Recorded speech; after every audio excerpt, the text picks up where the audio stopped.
Welcome to MacStories Unwind, a weekly review of everything MacStories and more. This episode is brought to you by CardioBot. I'm John Voorhees, and with me, of course, is Federico Viticci. Happy Friday, Federico. Hello, John. How are you? Good. I thought I'd wish you a happy Friday, even though I think you and I are going to have kind of a busy weekend. What even is Friday anymore? I don't know. It's just a concept. This word holds no meaning to me anymore. It's just a concept of a day of the week. But everything is blending together. As I'm in the final stages of editing my iOS 14 review, I don't even know. I've lost track of time and space, and everything is just a continuum, if you will, rushing me toward the end of this process. I would say it's really nothing more than working on the review and getting some sleep. But I'm not so sure you've been doing the sleep part that much this week. But yeah, I don't sleep much. I wake up, I work on the review, I play with the dogs, I try and eat something. That's a good idea. And then I work on the review and I go to sleep late and I repeat this for basically the past 3 weeks. Well, there's light at the end of the tunnel, because next week, of course, is going to be the publication of your big review. And we're not going to reveal just yet what exact day that's going to be, but it's coming next week. So, stay tuned, everybody. We've got, not only do we have the review coming, but we're going to do a special episode of App Stories like we did last year. And Club MacStories members can look forward to a bunch of different perks. Yeah, it's all happening next week at some point, it has to. And we've been preparing, of course, as every year we have this collection of special perks related to my review. And you know me, I don't want to spoil all of the surprises, but all I'm going to say is I've been thinking of what are some new and different things that I can offer in addition to the usual stuff along with my review, especially because I'm about a month late compared to the release of iOS 14. Right. So I feel like in addition to the special layout and the graphics, which I absolutely am in love with, that we're going to have on the website, to offer extra things for readers and especially for Club MacStories members. And if you're a club member, we have a lot coming. I've been working with other people on a collection of things that, once again, I don't want to spoil, but I really hope that people will appreciate all the work that went into sort of coming up with these things that are related to the review. And I think it'll make more sense once you actually see the review.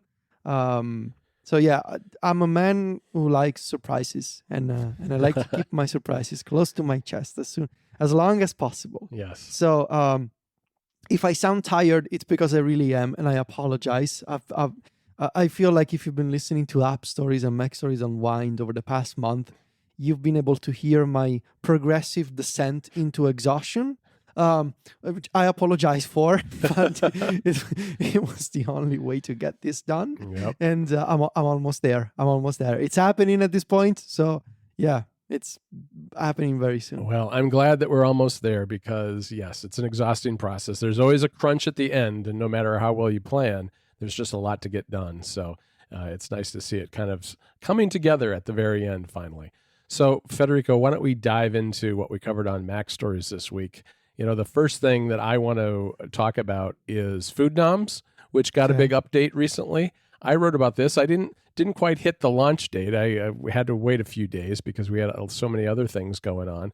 But I first reviewed this back in November, and this is a privacy-oriented food tracking app. So it lets you set all kinds of goals, not just calories. You can do, you can set goals for yourself for other types of nutrients that you take in with your food as well. And I really liked it back in November. And since November, it has gained all sorts of additional features. There's much better graphing now. I think initially it only really showed a graph of the last several days, but now it has weekly and monthly trends. It also has all different kinds of ways to save your favorite foods. You can save them actually as favorites, but you can also kind of put them together as meals, so different foods that you typically eat together, or recipes, which works really well if you're making something at home from scratch and you have a bunch of ingredients and you've taken the time to figure out exactly what the nutrients and calories and everything is for everything in that particular meal.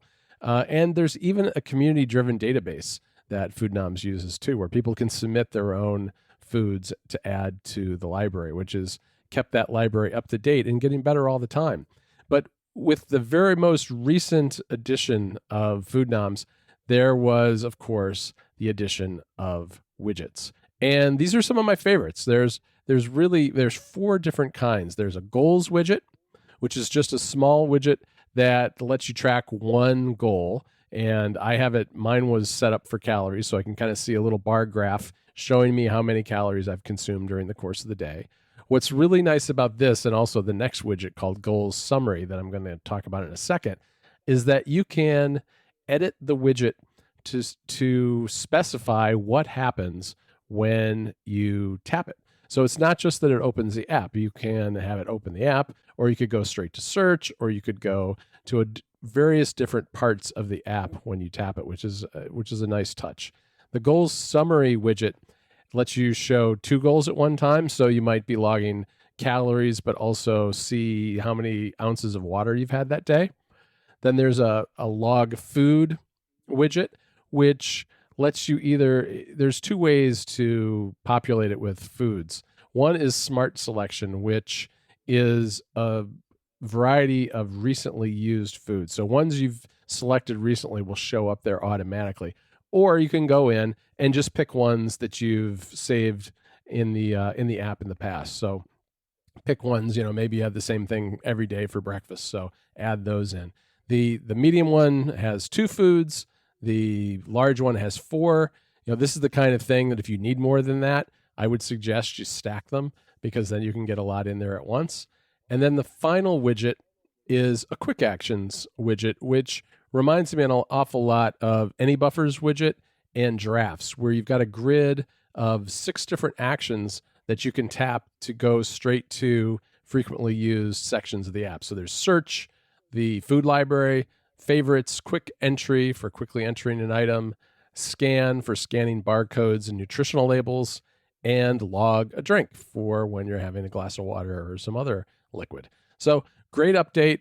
This is by Ryan Ashcraft, who is an independent developer.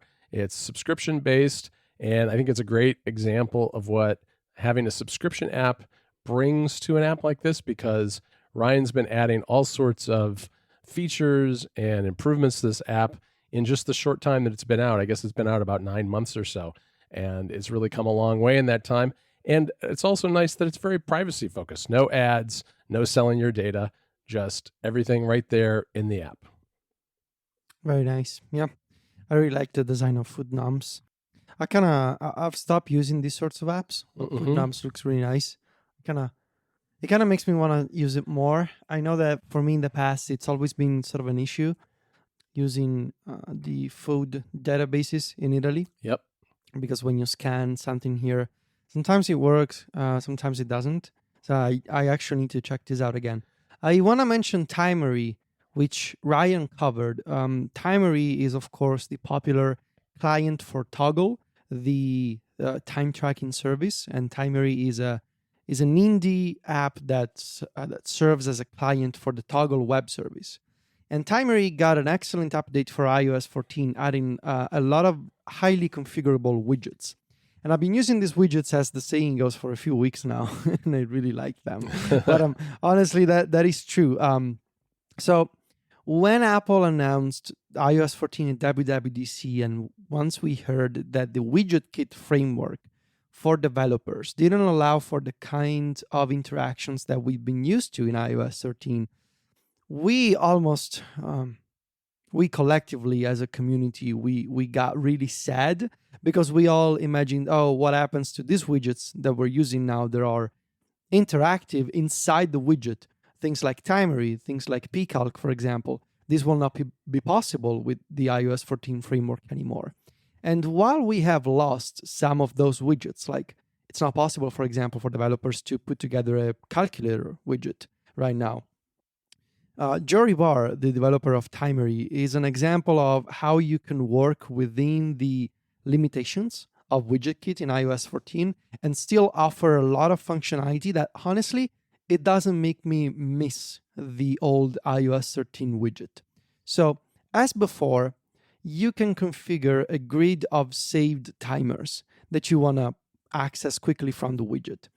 The difference now is that while before in iOS 14 you could tap on one of those saved timers in the widget, which were presented as a grid, the timer would start in line. So you just tapped on the widget and the timer started right there without launching anything. Now, when you tap on the widget, when you tap on the save timer, it launches the Timery app, because that's how widgets work in iOS 14. So in theory, that's a bummer, because you lost the ability to stay within the context of the widget.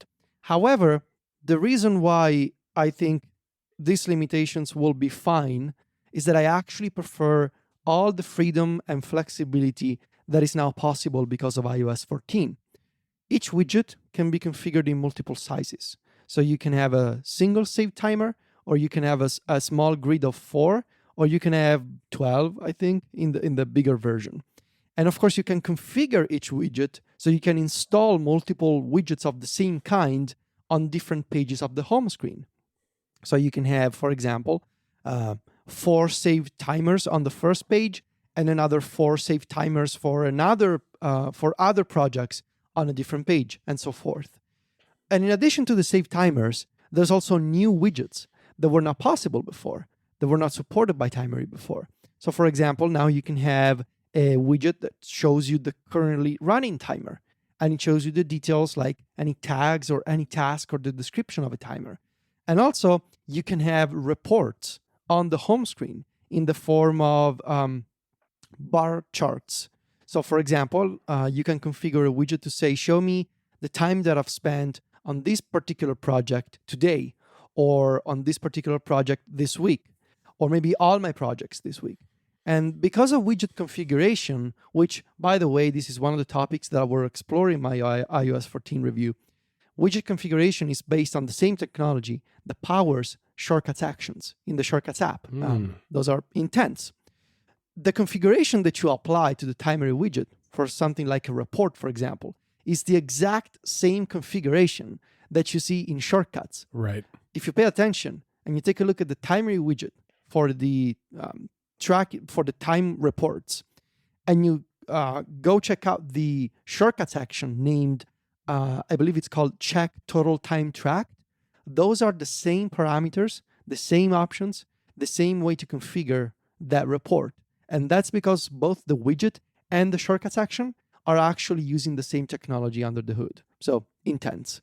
And so not only is this Timery update really well done in the sense of it provides a lot of utility if you're the kind of person who really likes to track their time, but it's also a really fascinating example of developers being able to implement a technology last year that can now be used in a totally different way for configurable widgets on the home screen. So I'm really a fan of what Joe has done with Timery. I honestly think that, well, it's a contest between Timery and Todoist for the app that has the most widgets on my home screens.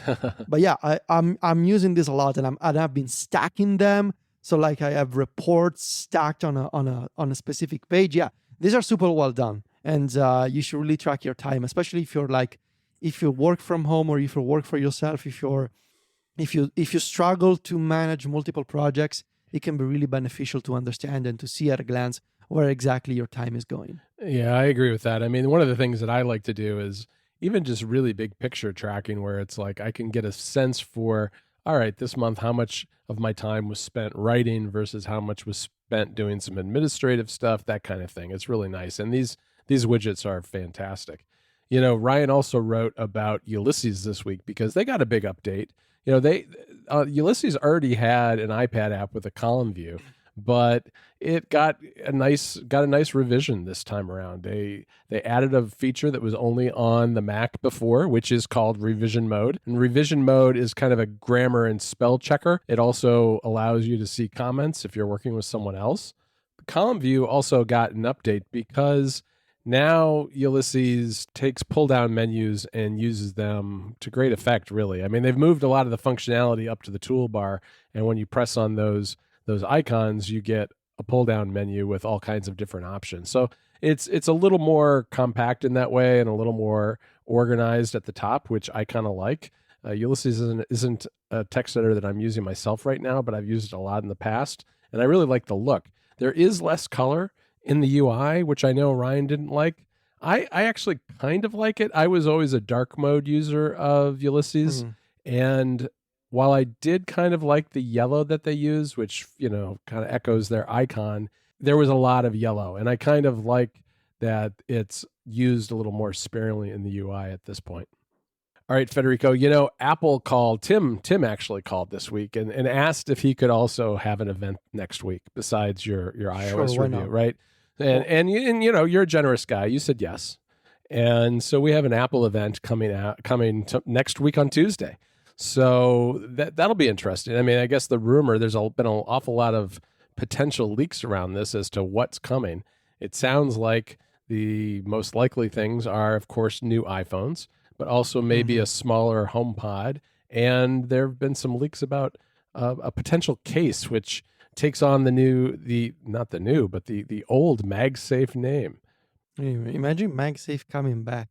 It's as been a an while. iPhone accessory. That'd be kind of fun. I forget exactly. I think 2015 were the last Macs with MagSafe, because I have a 2015 MacBook Pro that has MagSafe and a 2016 MacBook Pro, and it does not have it. It was USB-C by then. So Yeah. it's been like 5 years. Yeah, and Apple likes to reuse their product names, right?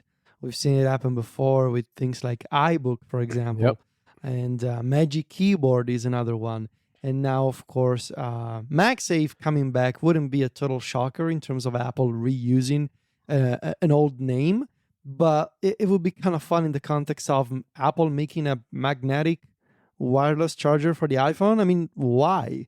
It's kind of an interesting thought of Apple sort of, especially because of all the AirPower saga from 2 years ago. Right. Apple getting back into the wireless charging territory, that would be kind of fascinating. So, yeah, I honestly don't know what to expect from this event, but I'm really curious to see how Apple will sell the idea of, I suppose, LiDAR photography coming to the iPhone, as well as all these new sizes, right? A smaller iPhone and an even bigger iPhone on the other end of the lineup. So I'm really intrigued. And unfortunately, it sounds like the rumored over-ear headphones, the so-called, unofficially called, AirPods Studio. It seems like they will not be part of this event. So it sounds like we should be preparing for iPhone and HomePod news, with the potential inclusion of a new HomePod Mini. So smaller, cheaper, or as Apple likes to say, more affordable version of the HomePod. If we don't see over-the-ear headphones, I think it's only because they're struggling with the name. They don't know what they want to call them, the Studio or the HeadPods. And I'm sure that's the reason. I'm sure the name is the reason, John. It is. Not 2020. No. The name is the reason. Exactly. Sure. All right. Well, let's talk about a little bit more of the news from this past week. We also got 4K YouTube video at 30 frames. Did we though? Did we? Like, I don't Kinda on the Apple TV. Do you have it? I don't, because I don't have a 4K Apple TV. But I always forget you don't. That's so yeah, weird. it's really sad that I don't have a 4K TV. I think that you need to have a conversation with other people in my family who are not as thrilled about the idea of getting a new I television. mean, at this point, just wait for an 8K TV. I mean, why not? I suppose. But yeah, the Apple TV 4K supposedly can now play 4K YouTube. Now it's at 30 frames per second, not 60, and there's no HDR, but there's been some speculation that just means there's going to be another Apple TV coming, which I suppose could also happen next week. That may support higher frame rates and that sort of thing. But I don't know. We'll have to see, I guess. What else happened this week, Federico? So health records, they are now available in the UK and Canada. Now, I don't have a lot of experience with this feature because it launched in the US, I believe, a couple of years ago. Right. It's never coming to Italy, I assume. Like, this is one of the things that's never happening here. We don't have the infrastructure.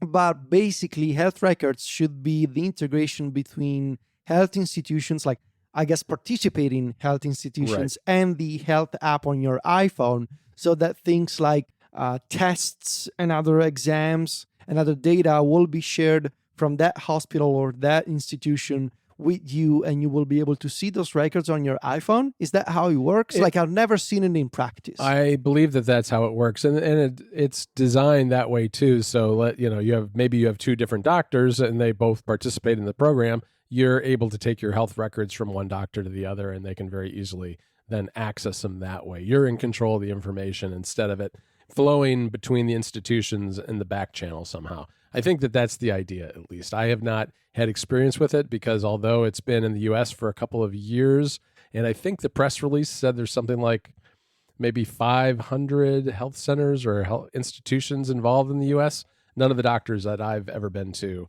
are participants in it. So I have not tried it myself.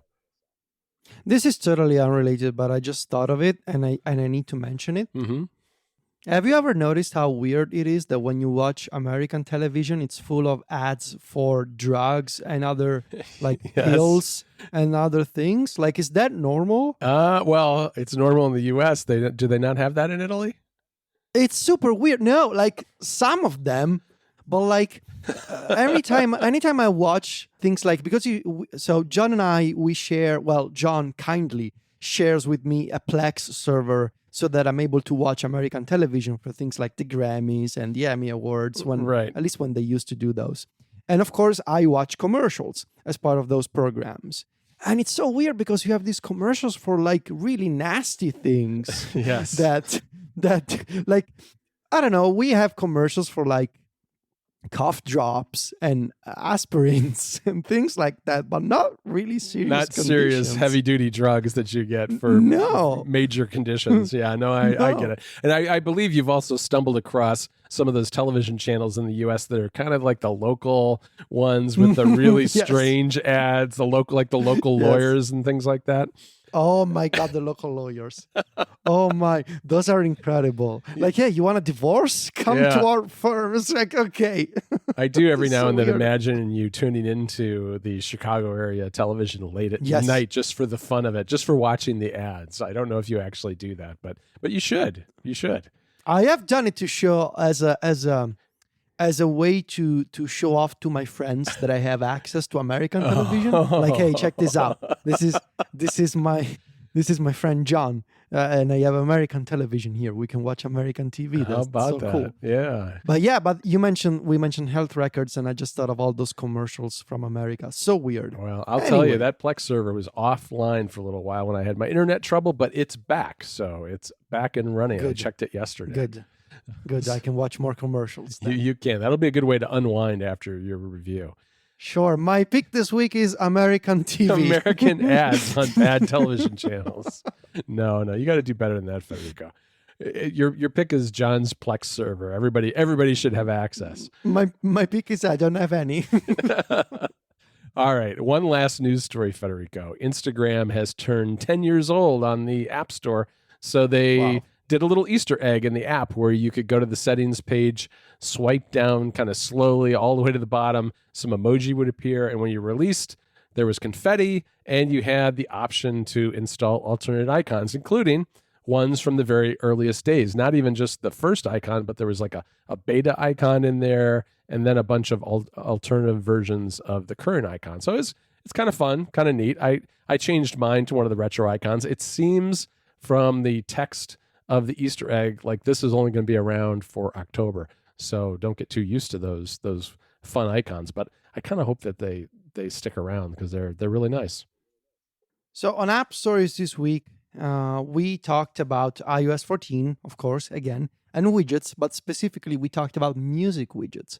So music, as you know, it's something that John and I really care about. I don't know, sometimes I hear people saying I don't listen to music, and that's so strange to me. Like the thought that somebody doesn't listen to music. When I don't listen to music on any given day, I just kind of start feeling weird inside. Mm-hmm. Like it's something that I need to do. Anyway, I know that we're the same here. So music widgets, there's tons of different options already in iOS 14. From the stock music widget from Apple, which is kind of, could be better. But we talked about a lot of third-party options. Music Arbor and Soar, of course, with the excellent Now Playing widget. And we talked about music notifications, and we talked about the things that I'm doing with MusicBot to make it compatible with iOS 14. So really fun episode if you're the kind of person who really enjoys, I guess it's kind of weird if you enjoy music, because apparently there are people who don't. But if you enjoy music and you like the idea of having, John, for example, proposed the idea of a music page on the home screen, on the iOS 14 home screen, like a page entirely dedicated to music, which, as I said on the show, it's something that I kind of really want to do myself at some point once everything settles down. That should be a fun episode. Tons of different ideas, tons of different apps, and you can find all the links in the show notes. And of course, click those links, go to the App Store and support your local indie developer, because those indie developers have been putting out some really fantastic widgets lately. I've been really impressed by the response of the developers that we know that we cover on MacStories, with all the different widgets and configurable widgets that they've come up with. So music widgets we talked about this week, and I think we're going to do more sort of a topical widgets episodes on App Stories going forward. It's a fun idea. Yeah, and this is a really good category to kick that off too, because there are so many different options and so many good ones, and we covered a bunch of them. This week for the club, we finished up our giveaways. The giveaways are still going on for another week, but we introduced the last set of 11 apps. So that is winding down, as are the discounts as part of the Club MacStories 5th anniversary. But we have more perks coming, as we said at the top of the show, both related to Federico's review and all sorts of other things. So just stay tuned to both the newsletter and to the site to hear what that's all about. This week, I did yet another collection of widgets, because we really did just have so many that we needed to just do a bunch of roundups of some of the best ones to make sure that we covered everything. This is the 4th one we've done, and I think we'll maybe take a little bit of a break now. But I did apps like Ascend, which is a floor counting app where it counts how many floors you go up and down during the course of a day, an air quality widget, World Clock, and ETA, a whole bunch of different ones that were really good. Also, Ryan had an extension column this week, which was his wishes for iPadOS 15. That's not me misspeaking. Oh God. He's already already jumping on the stop. He's already Ryan, jumped why? on the iOS 15 bandwagon and given his wishes. So check those out. He has a lot of great ideas there. We also interviewed Markus Müller Simhofer, who is one of the developers of MindNode. Talked to him about a lot of issues surrounding the Mac and Catalyst and all sorts of things. And then we had the usual big collection of apps, Q&A, and a bunch of other stuff. So really good issue this week. Okay, Federico, let me tell you about this week's sponsor, and that is CardioBot. CardioBot is a heart rate and activity tracker that's built from the ground up to help you lead a healthier life. This is a great app. It's totally free, so everybody should really go right now, click on the link in the show notes, and download it and check this out, because it's got this point system that's based on the latest studies from the American Heart Association and the Mayo Clinic. And what these points do is they track how much aerobic fitness you're getting each week to make sure that you're getting enough, according to these studies. So check that out. A great widget for that, by the way, that you can have on your home screen, which I've been using and like a lot. In addition to the widget, you can track your heart rate, your resting heart rate, blood oxygen level if you have a Series 6 watch, and it also tracks workouts and sleep too. It's all packed into a great, beautiful UI, and there's an Apple Watch app as well. To learn more and download the app for free, visit the link in the show notes so that they know that you came from Unwind. Our thanks to CardioBot for their support of MacStories and Unwind this week. All right, Federico, it's Unwind time, and I know you're going to struggle a little bit here, but I'm going to make you come up with a legit pick that's not my Plex server. Oh God, I'm really struggling, John, because I haven't been unwinding in weeks. Can I recommend an Italian album? Sure, I think people should. Do we have a few Italian listeners? Well, I think we don't need they don't need to be Italians, because I think everybody should try a little something different once in a while, whether it's from their home country or not. So I don't listen to, well, historically, I haven't listened to a lot of Italian music. However, over the past few years, there's been this sort of resurgence of they call it the indie pop. So the Italian indie pop scene. Okay. With tons of really, really good artists, especially from the Rome scene. So locally here in Rome. Uh-huh. And one of these guys that I've been keeping an eye on, that I've actually been enjoying over the past 3 years, his name is Carl Brave. So Carl Brave does a really fascinating mix of songwriter style mixed with rap, trap music, and sort of like folksy traditional songs. Huh. it's really a unique blend of different genres and different sounds in a way that I can't quite describe. For example, you may go from like the usual trap beat, but combine that with acoustic guitars and violins and trumpets and saxophones. It's really unique.